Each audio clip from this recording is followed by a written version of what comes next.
Hi friends, வாங்க இன்றைக்கி பார்த்தீங்கன்னா ஈவினிங் ஸ்நாக்ஸுக்கு நான் அருமையாக திணை அரிசியில் கொழுக்கட்டை பண்ணியிருக்கேன். சூப்பராக இருக்குங்க டேஸ்ட்டு. சாயந்தரம் ஸ்கூல் விட்டு வரும் பசங்களுக்கு எண்ணெயில் பொரித்து கொடுக்காத ஒரு ஈவினிங் ஸ்நாக்ஸு. வாங்க இது எப்படி செய்கிறதுன்னு பார்த்துடலாம். பாருங்கள், சூப்பராக இருக்குது. சுடுது, வேறு ஒன்றும் இல்லை. அவ்வளோ ரெடி ஆகிடுச்சு. நல்லா சாஃப்டாக பாஞ்சர் பாருங்கள், நல்லா சாஃப்டாக இருக்குது. வாங்க இது எப்படி செய்கிறதுன்னு நம்ம வீடியோக்குள்ளே போய் பார்க்கலாம். அழகாக பாருங்கள், நான் திணை அரிசியை ஊற வச்சுருக்கேன். ஒரு கப் அளவுக்கு. அதிலே ஒரு கைப்பிடி அளவு சிறுபருப்பும் ஊற வச்சுருக்கேன். இது சும்மா ஒரு 10 நிமிஷம் நம்ம இந்த தேங்காவெலாம் திருவுற நேரத்தில் இது ஊற வச்சா போதும். இதை மட்டும் ஒரு மணி நேரம் நல்லா ஊற வச்சுக்கோங்க. ஒரு 2-3 வாட்டி நல்லா கழுவிட்டு ஊற வச்சுக்கோங்க. இதை நான் இப்போ நல்லா கழுவிட்டு தான் ஊற வச்சுருக்கேன். இதை இப்போ நம்ம அரைச்சிக்கலாம். தண்ணியை வடிகட்டிட்டு அரைச்சிக்கலாம்.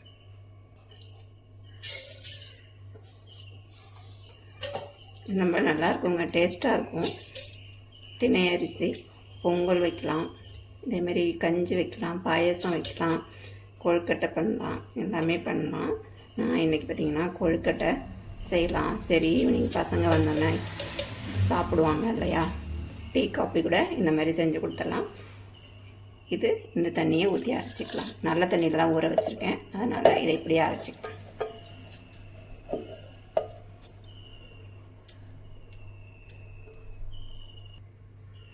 அரைச்சிட்டு வந்தாச்சு பாருங்கள். இது டக்குன்னு அரைஞ்சிருங்க, ரொம்ப நேரம் ஆகாது. இப்போ நம்ம தாளிச்சிக்கலாம். எண்ணெய் சேர்த்துக்கலாம். ஒரு 2 ஸ்பூன் அளவு எண்ணெய் சேர்த்துட்டா போதும்.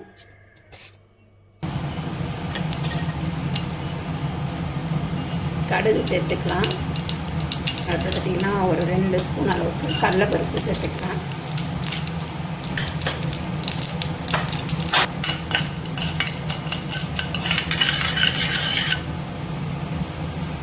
காஞ்ச மிளகாய், கருவேப்பிலையை கிள்ளி சேர்த்துக்கோங்க. பார்த்திங்கன்னா திணை கார கொழுக்கட்டை தாங்க. இது கூட நீங்கள் வெங்காயம் சேர்க்கறனாலும் சேர்த்துக்கலாம். நான் வெங்காயம் சேர்க்கல.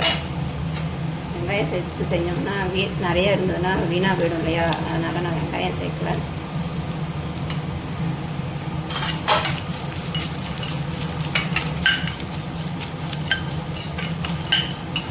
தேங்காயும் போட்டு லைட்டாக வறுத்துக்கலாம்.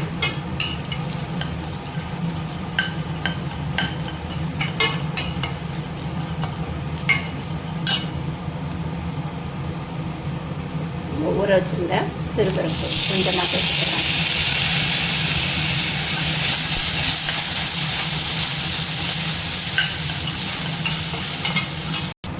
நம்ம உப்பு சேர்த்துக்கலாம். நான் மாவோட உப்பு போட்டு அரைச்சிருக்கணும், மறந்துட்டேன். தேவையான அளவு உப்பு சேர்த்துக்கலாம். இதையும் நல்லா கலந்து விட்டுட்டு அடுத்த ஸ்லோலே வச்சுட்டு பண்ணிங்க, இல்லைன்னா தேங்காய் பூ கரையிடும். நம்ம அரைச்சி வச்சுருக்க திணை மாவை இதை விட சேர்த்துக்கலாம். இதை இதே மாதிரி நீங்கள் பவுடராகவும் இருக்கு இல்லையா, மாவும் அதையும் சேர்த்துக்கலாம். ஆனால் ஊற வச்சு அரைச்சி செய்யும்போது டேஸ்ட்டு நல்லாயிருக்கும். இதே மாவு தண்ணியாக இருந்தாலும் ஒன்றும் பிரச்சனை இல்லைங்க. இந்த மாதிரி கிண்டும் போது நம்மளுக்கு திக்காயிடும்.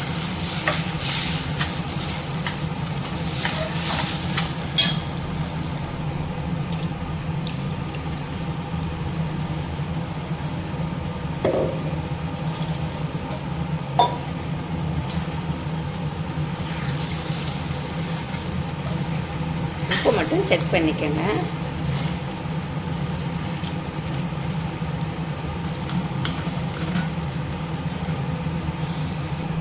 உப்பு கொஞ்சம் சேர்த்துக்கிறேன், பத்தலை.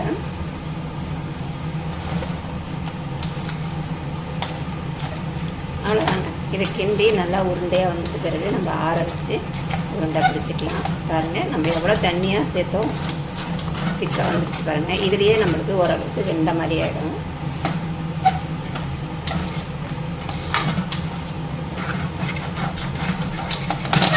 செய்கிறது ரொம்ப ஈஸிங்க, டக்குன்னு செஞ்சிடலாம். நம்ம அரிசியை ஊற வச்சிட்டோம்னா போதும். இதிலே நீங்கள் இனிப்பு செய்யலாம், வெல்லம்லாம் போட்டு செய்யலாம். மிளகாயெல்லாம் போடாமல் வெல்லம் போட்டு செய்யட்டும் செஞ்சுக்கலாம். அவ்வளோதான், திக்காகிடுச்சு பாருங்கள். நம்ம எவ்வளோ தண்ணி வச்சுருந்தோம்.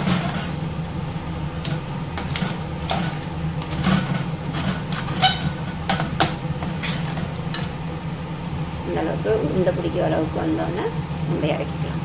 சுடுது.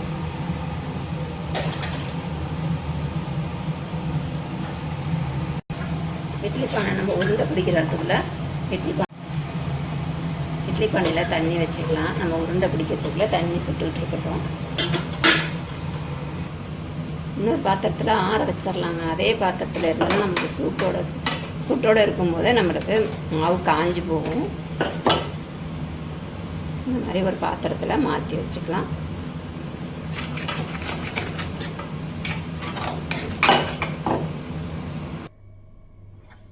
ஓரளவுக்கு ஆறணுன்னு சூடு பொறுக்கிற அளவில் நல்லா இந்த மாதிரி பிசைஞ்சு விட்டு நம்ம உருண்டை பிடிச்சிக்கலாம். உருண்டையாகவும் பிடிச்சிக்கலாம், கொழுக்கட்டையாகவும் பிடிச்சிக்கலாம்.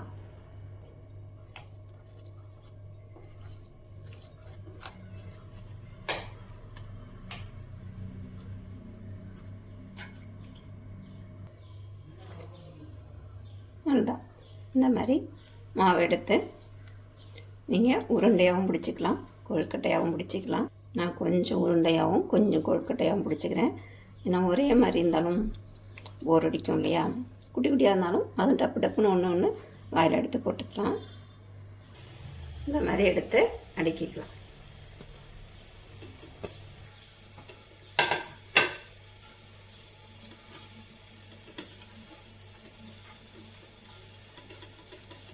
அவ்வளோதாங்க, கொழுக்கட்டை நம்மளுக்கு வெந்துருச்சு. நல்லா சாஃப்டாக இதை எடுத்து நம்ம ஆற வச்சு சாப்பிட வேண்டியதான். பாருங்கள் எவ்வளோ அழகாக இருக்குன்னு. நீங்களும் இதேமாரி செஞ்சு பாருங்கள். வீடியோ பிடிச்சிருந்தா லைக் பண்ணுங்கள், ஷேர் பண்ணுங்கள், கமெண்ட் பண்ணுங்கள், மறக்காமல் சப்ஸ்கிரைப் பண்ணுங்கள். இன்னொரு வீடியோவில் சந்திப்போம். டாட்டா, பாய்.